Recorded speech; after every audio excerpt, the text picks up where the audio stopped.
Mpianatra telopolo mianadahy izay mitondra ny anarana Hardina Sahy no navoaka tetsy amin'ny lycée Père Antoine Marie Trompe commune ambanivohitry ny Andranovory Toliara faharoa. Nosantarana amin'ny fitaom-pivavahana ny fotoana avy eo nomena tsodrano ireto andiany voalohany ireto.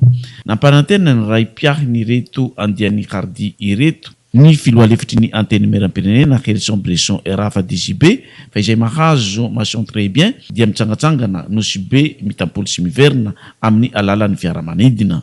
Voalohany teninay dia ny hafaliana tsy ombitratra amin'ny nosafidianan'ireo anay ao anatin'ny maro ka hiahy izao promotion voalohany eto anatin'ny lycée Trompe izao koa entanina trantsika ray aman-dreny handeha ny zanatsika ho any an-tsekoly fa eo ihany milova soa indrindra ho an'ny zanaka faramandimby.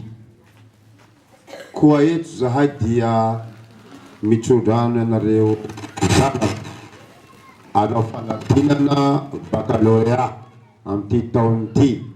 Voalohany dia izay mahazo mention très bien amin'ny baccalauréat io dia antofy nay ny mitsangatsangana nosibe Toliara tana nosibe Topolasy Tompovavy. Fa ny mention be ihany koa dia Toliara tana Toliara.